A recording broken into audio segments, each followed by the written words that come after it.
innovation organization to scale up. My name is Nicolas Brie. I work at Orange Innovation, and my role is about boosting innovation for Orange Africa and Middle East.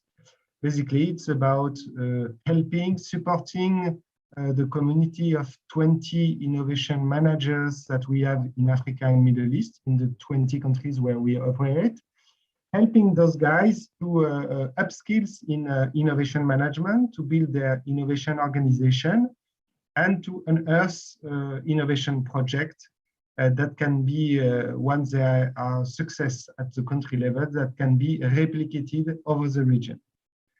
Yesterday, I've attended a few sessions at Africa FinTech Festival. I must say the level is very high. So I will try to be at this top level, and maybe I will be helped a little bit with my French accent, which create a kind of tension or help you to be connected with me. Previously to this job at Orange Innovation, Orange Africa, I have developed several innovation programs at Orange, program for entrepreneurs, helping employees to develop their own innovation project. And my expertise is basically about designing innovation program, corporate innovation program, or in other words, designing places where good innovation thrives. My LinkedIn contact is in the chat, so if you have questions following the session, don't hesitate to link and we'll discuss about your question via LinkedIn. Without further ado, the agenda of this session is quite simple. First, I will go through 3 innovation program, innovation initiative I have been involved in or I have created for Orange. About open innovation with startup, entrepreneurship empowering employees, and what we call local innovation and the articulation with global innovation. From this lesson, I will draw a kind of design matrix to help you design the right innovation organization. And I will try to convince you that innovation organization goes hand in hand with innovation culture, and that really you need both legs to have your innovation endeavor move forward. First of all, let's talk about the first program, Open Innovation with Startup. Well, as they say, innovation is like a parachute. It works better when it's open. And that's basically the idea of the different devices that we've initiated at Orange to connect with different partners, different stakeholders, different companies and startups to co-innovate and so accelerate and enrich our innovation portfolio. So you have this here, a generic device, a generic system picture from the learning expedition to the ID box. So regarding the ID box or crowd innovation, we have developed a program which is called Imagine with Orange, where internet users can share their ideas about innovating in our digital industries. And we invite the winner in Paris for a workshop on their ideas, and they meet the related innovation team at Orange. Another box is a hackathon solution platform where the company can expose the problem and people put forward their solutions. We have developed such a platform which is called Orange Developers, where developers from all over the world can have access to our API and develop their own business based on this. Then you have the corporate accelerator device. So in this case, it's cooperating with startup and also entrepreneurship, involving a high level of employees into innovation. So cooperating with startup, the device that we have developed is Orange Fab. It's a network of 15 to 16 entities over the world, mainly in Europe and Africa. And it's a 3-month program, 3 months program for startup, where startup and Orange employees collaborate so that the startup can figure out with which business unit at Orange they can do business, and then develop a business together in the form usually of a pilot. Last one is the capital investment, and we have the Orange Ventures entity with a specific fund of 50 million dedicated to Africa and Middle East. So if I take a step back, looking at this different cooperation program, the first lesson I would like to share is about the commitment to shared goals. Maybe it goes without saying, but what I have noticed is that if at the beginning of the cooperation, the startup and the corporation express their own goals, their own expectation from the cooperation that is going to start, and if they find out that there is an intersection between these different goals, between these respective goals, then they can commit to these shared goals. And it is much better because then you have defined a purpose for this cooperation. And you need this purpose to establish the trust, and the trust is the foundation to share knowledge, because at the end of the day, open innovation is about sharing knowledge, making knowledge explicit to your partners. And so you have to build this on trust. A few advices for a startup that would like to get buy-in from corporation. So I've put this in the document. You will have it with the presentation. I will go very fast through it. Find out the problem that you can solve for the corporation before putting forward your own solution. Check that the market target of the corporation fits with your own one. Build awareness, be present in professional events and LinkedIn. Don't try to convince everybody in the corporation that you are the best startup to cooperate with. Focus on convince leaders who are willing to move on open innovation. Then, when starting co-innovating, find out a sponsor and a business buy-in in the corporation. Find out or make it happen a single point of contact at the corporation, otherwise you can get lost with several points of contact. Define what I call the shared goals or the common agreement in a small, short deal memo. If the focus of the corporation is to a proof of concept, then define the shared outcomes and the corresponding KPI before you start the proof of concept. If you can have some APIs, some tools that let your business cooperate through digital means with the business of the corporation, that helps a lot. Second program I would like to go through is the empowerment of employees on innovation. So I've wrote a book based on this entrepreneurship program, which goes through 10 steps to shape an innovation program. Define the reason why for the program, define the value proposition for the participant of the program, figure out a sponsor, define the process. In case of entrepreneurship, the employee has to leave his current job for a certain period of time. It can be half a day or 1 day a week. So you have to define his status. And during this half day or 1 day a week, he will be working on his own ID at the service of the corporation. Find out a business unit commitment that will further help the ID to go to market. Define the exit scenarios. Define the culture and social impact of the program. If this innovation program is a part of a wider innovation ecosystem, and define the metrics that you expect to reach at the end of the program. what I've learned, and the book is called The Entrepreneur Factory.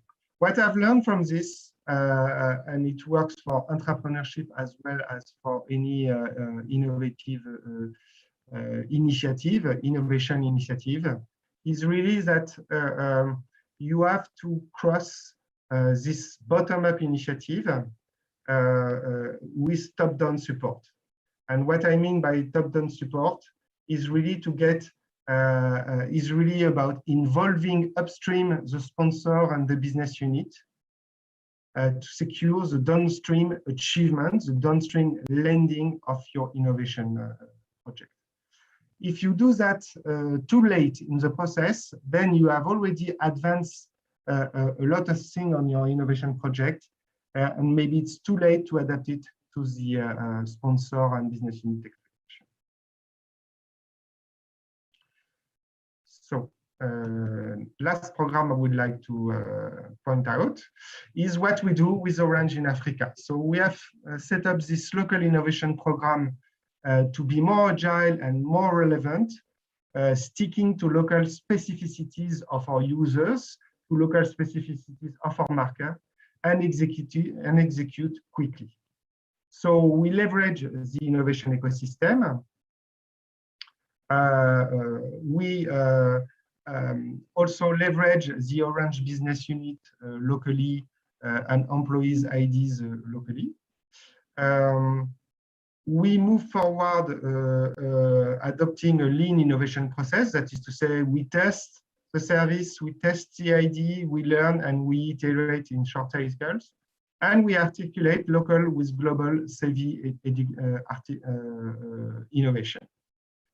And what does it mean at its level? I will take the example of Orange Money, but we have built this on other platforms.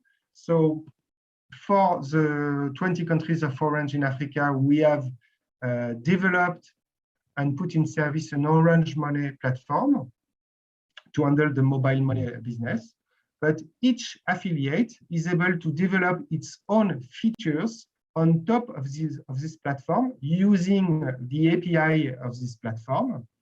And the beauty is that a feature is developed by one country, another country can pick it up, copy and paste it if you want, and replicate it for its own country. So in case of some new features which make success, now they can propagate over the region at the speed of light through this local and central articulation.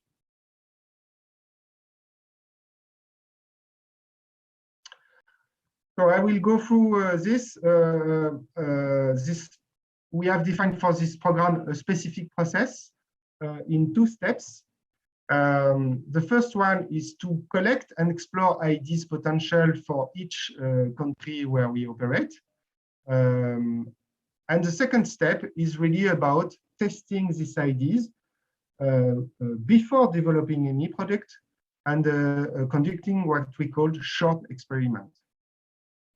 We usually use mock-up of the IDs and present them to the user target and get their feedback. And if the feedback is positive, if we have enough positive insight, then we move to the last stage, which is exploitation and hand over to a business. This is the process part. And so we build our innovation identity on short experiments rather than one single gold nut product, I would say. On the cultural part, we have developed radio innovation. So every week, we have an external speaker who come to speak about innovation in Africa or a startup who express their business, present their business in Africa. And through this, we try to build, of course, business connection with countries where we operate and to start a cooperation project. So several local innovation achievements in the different countries where we operate. I will not go through it because I will like to save the time to present the last slide, which is the lessons from this different innovation initiative. It's aligning innovation organization with innovation culture. In other words, one could say that innovation organization without culture, it's like a factory, but without the raw material, so it won't produce anything. And innovation culture without a correct organization or a correct process, it won't scale. It will start with a few projects, but it won't go at the level of scaling. So what I put in the innovation organization is three things. First, the test and learn approach. Go to the customers, speak to them before starting to build any product or services, and collect his insight. Second, in your product or service architecture, try to be as open as possible through collaborative platform that partners will be able to reuse and help propagate your service. And third, scaling up. Once you have demonstrated that your product is meeting a specific market, what we call the product market fit, you have to prepare for scale, for going at a wider scale. It's like starting a trip in boat in a lake, and then the next step is to cross the Atlantic with the same boat. You will need to prepare to scale. At the cultural level, I think that the empowerment of employees is key to have them involved in the innovation process. So bring them or give them some autonomy, but also some milestone like timeline that creates a positive and what we call a creative tension. As I mentioned in a program, cross top-down top-down support with bottom-up initiative, and encourage boldness, allow people to fail. In the movies, they say failure is not an option, but in case of innovation, it is definitely an option that one has to handle. So once you have set up your innovation organization, developing an innovation process and also innovation culture, you can test if your innovation organization is resilient. I have developed a few questions, a short questionnaire varying across 10 key areas. You can find it online, answer the 30 or 40 questions, and it will give you an assessment of the resilience of your innovation organization and a few advice area per area. Thank you for your attention. You can find more on my blog, rapidinnovation.fr. Don't hesitate, as we mentioned, to connect on LinkedIn. I'll be happy to answer your specific question if I can share some experience on this. And the takeaways, let's say more for innovators, focus on the problem so that you can capture the customer value and the value for the company. Focus on the problem that you are trying to solve. Test, learn, and iterate. I've mentioned this. Be stubborn, but be flexible on the details, and look for integration before success. In case of an innovation program, it will help to unleash energies and allies inside the corporation. So thank you all, and I'll be happy to be in touch with you through the LinkedIn connection. And thank you, African FinTech Festival, for having me today.